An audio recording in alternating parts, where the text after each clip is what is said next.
अभी वक्फ बिल की चर्चा हो रही है। बीजेपी ने कहा हम वक्फ बिल लेके आएंगे। मैं आप लोगों के सामने कहना चाहता हूं, मैं जेपीसी का मेंबर था वक्फ बिल में। मैं आपके सामने कहना चाहता हूं, अगर बीजेपी वक्फ बिल लाएगी तो वो मोदी जी की सरकार गिर जाएगी।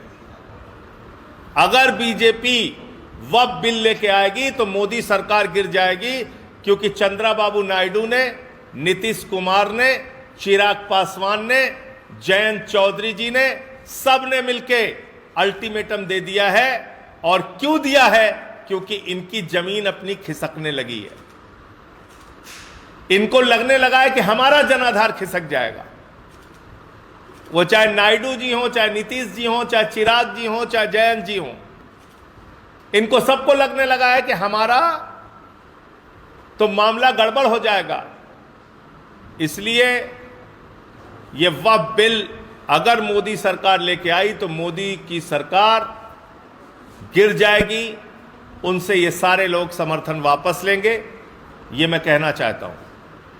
और वक्फ बिल के जो प्रावधान हैं उसकी मोटी मोटी बात आपके सामने रखना चाहता हूं। बार बार सच्चर कमेटी का जिक्र होता है।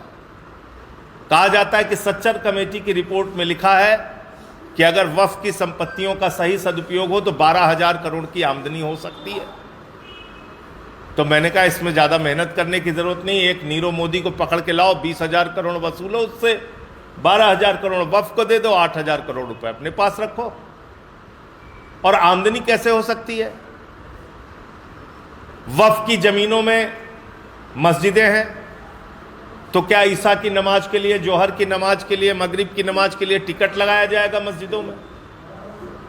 वक्फ की जमीनों में कब्र है, तो कब्र में दफनाने के लिए क्या वहां टिकट लगाया जाएगा? इमाम बाड़े हैं, क्या वहां टिकट लगाए जाएंगे? कैसे आमदनी है, मुझे नहीं समझ में आ रहा। दूसरी बात, जिस सच्चर कमेटी की रिपोर्ट का आप हवाला दे रहे हैं, उसी सच्चर कमेटी की रिपोर्ट में लिखा हुआ है कि लगभग 356 संपत्तियां इस देश के अंदर ऐसी हैं जहां पे सरकार ने कब्जा कर रखा है और उसको खाली कराई जानी चाहिए। तो हाफ ट्रूथ यानी कि अर्ध सत्य नहीं बोलना चाहिए, सुविधाजनक सत्य नहीं बोलना चाहिए, पूरा सच बोलना चाहिए। मैं जेपीसी में था, मैंने वो रिपोर्ट देखी है। फिर क्या लिखा हुआ है? खुद minority affairs ministry, inverted comma में बोल रहा हूं, माइनॉरिटी अफेयर्स मिनिस्ट्री ने हमारी कमेटी के सामने आके स्वीकार किया था कि सुप्रीम कोर्ट में मोदी जी की सरकार ने शपथ पत्र दिया है कि पूरे देश में जितनी भी वक्फ की संपत्तियां हैं उसमें से 99% संपत्तियां रजिस्टर्ड हैं, पंजीकृत हैं और ऑनलाइन हैं। यह खुद स्वीकार किया आपने। कहां स्वीकार किया? 2022 में सुप्रीम कोर्ट में। क्या लिखा है उसमें मोदी जी की सरकार ने? कि 99% संपत्तियों के सारे कागजात हैं हमारे पास, सारी संपत्तियां जायज हैं, सारी संपत्तियां पंजीकृत हैं और सारी संपत्तियां ऑनलाइन हैं। यह मैंने नहीं कहा, नरेंद्र मोदी जी की सरकार ने कहा।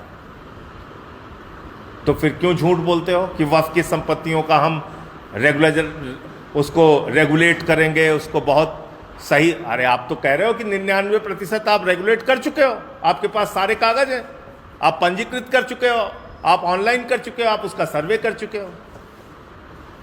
तीसरी बात उस बिल में लिखा हुआ है कि एक व्यक्ति अगर 5 साल तक प्रैक्टिसिंग मुस्लिम रहेगा तभी वो मस्जिद के लिए या मदरसे के लिए दान कर सकता है। मुझे हिंदुस्तान ही नहीं पूरी दुनिया का एक कानून बताइए जिसमें यह लिखा हो कि दान करने के लिए आपको धार्मिक रीतियों का पालन करना आवश्यक है। एक धर्म, एक पूरे दुनिया में कोई कानून बता दीजिए। अरे भैया, नास्तिक व्यक्ति भी दान कर सकता है जो किसी धर्म को नहीं मानता। आपने ऐसा कानून बना के रखा है, 5 साल का प्रैक्टिसिंग मुस्लिम। और इन सब के बाद जो बात मैं कहने जा रहा हूं, इसको रिकॉर्ड करके रखिएगा।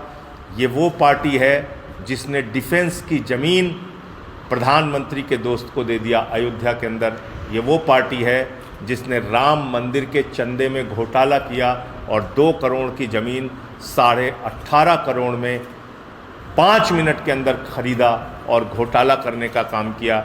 जो प्रभु श्री राम के नाम पर जमीन में घोटाला और भ्रष्टाचार कर सकते हैं, अगर आज वक्फ का बिल पास होगा, कल मंदिरों की ज़मीनें कब्जाने का बिल पास होगा, फिर गुरुद्वारों की ज़मीनें कब्जाने का बिल पास होगा और चर्चों की ज़मीनें कब्जाने का बिल पास होगा। क्योंकि जाहिर तौर पे धार्मिक स्थलों के आसपास जो धार्मिक स्थलों की ज़मीनें हैं वो महंगी हैं, महत्वपूर्ण स्थानों पर हैं और उस पर मोदी जी के दोस्तों का अच्छा व्यापार चल सकता है। तो अगला मकसद इनका मंदिर, गुरुद्वारा और चर्च की ज़मीनें कब्जा करने का भी है। उसके भी संबंध में बिल लाके और उनकी ज़मीनें कब्जा करने का इनका मकसद है। तो इसलिए इस देश के लोगों को सावधान होना चाहिए कि इस तरह के बिल का कोई भी समर्थन न किया जाए। और ये बिल तो पास करेंगे तो इनकी सरकार गिर जाएगी, ये तो तय है।